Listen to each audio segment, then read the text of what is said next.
Arkadaşlar, ben Emine, kanalıma hoş geldiniz. Bugün sizlere böyle harika bir iki şiş modelle geldim. Hem çok basit hem de çok güzel arkadaşlar. Her türlü örgüde kullanabileceğiniz kolay bir model. Evet, bu şekilde bir ip kullandım arkadaşlar. Himalaya'nın bir ipi. Doku olarak şöyle yakından göstereyim. Hafif kalın bir ip diyebiliriz. Şiş olarak ise 4,5 milimlik şişler kullandım arkadaşlarım. Ve örgü görüntü bu şekilde ortaya çıkmış olacak. Dilerseniz hemen başlayalım.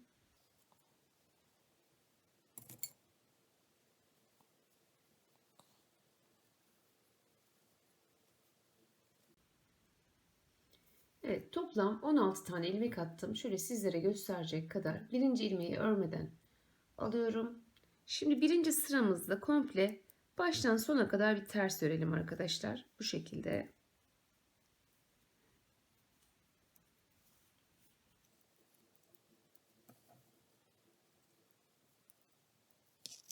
Şimdi ikinci sırada modeli koymaya başlayabiliriz. Birinciyi örmeden aldım. İkinciyi ters örüyorum. Bunu ise bakın şurada gördüğünüz ilmeği ise şöyle alttan giriyorum arkadaşlar.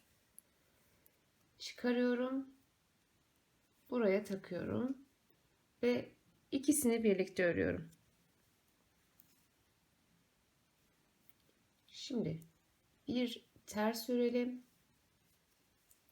Tekrar diğer ilmeğin şöyle altından giriyorum. Şöyle çıkardık. İkisini bir örüyoruz. Araya bir tane ters yapacağız.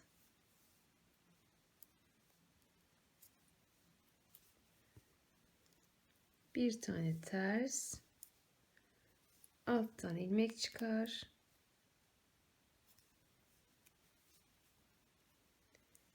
Bir tane ters örüyorum. Diğerini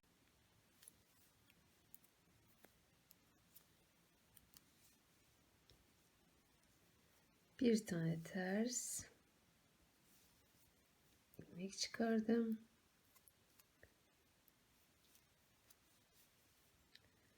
Bir tane ters. Yine buradan da ilmeğimizi çıkaralım.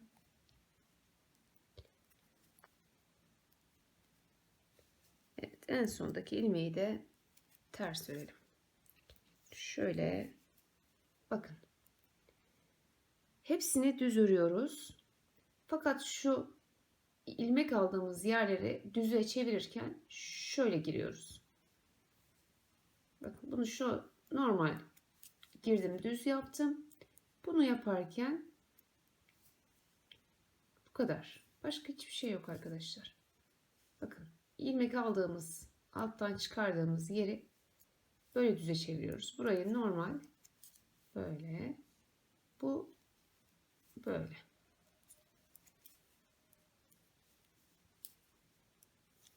Böyle. Arka kısım hep böyle düz örgü olacak. Modeli hep ön taraftan koyacağız. Sondakini ters yapacağım. Tekrar birinciyi örmeden aldık. İkinciyi terse çevirdim.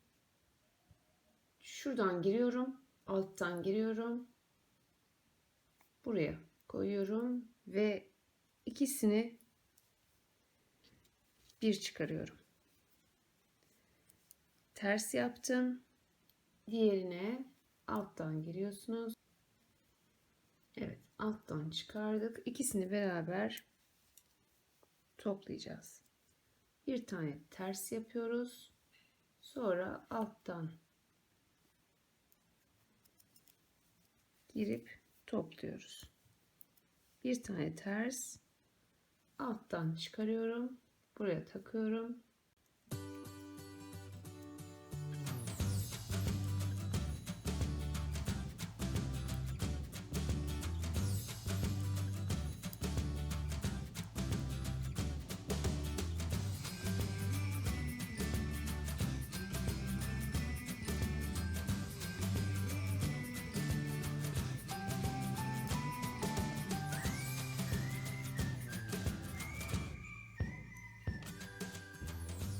Sondakinde de ters. Şimdi arka tarafta ne yapıyoruz?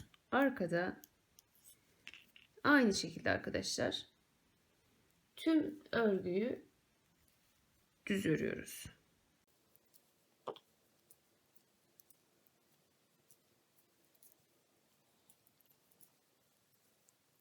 Yeni başlayan arkadaşlarımız dahi rahatlıkla yaparlar.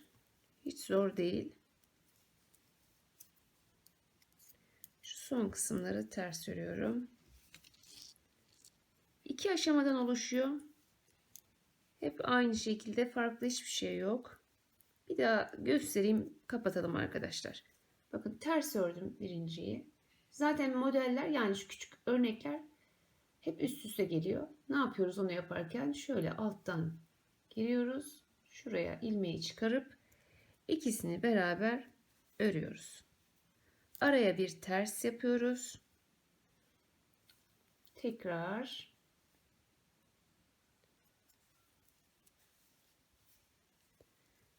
ters yapıyoruz. Alttan çıkarıp takıp ikisini bir alıyoruz. Bu kadar arkadaşlar. Yapacağımız şey bundan ibaret. Bir ters, bakın alttan çıkarıyorum.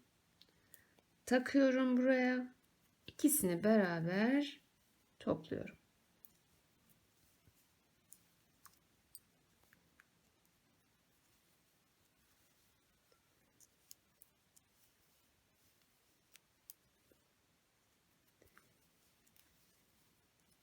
Yine sonuna kadar bakın aynı şekilde geldim. Bir tane de ters ördük. Arka tarafta ne yapıyorduk? Hepsini düz örüyoruz arkadaşlar. Bakın. Şöyle. Şöyle.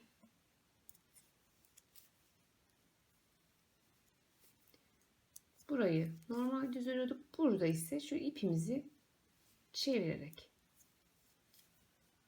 şu ipi aldığımız kısımlarda. Evet sevgili arkadaşlarım, daha fazla videoyu uzatmanın bir anlamı yok. Çünkü bu kadar. Anlaşıldı diye düşünüyorum.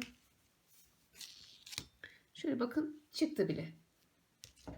Bu şekilde yaptığımızda böyle bir görüntü olacak arkadaşlarım. Beyaza da gerçekten çok çok yakıştı.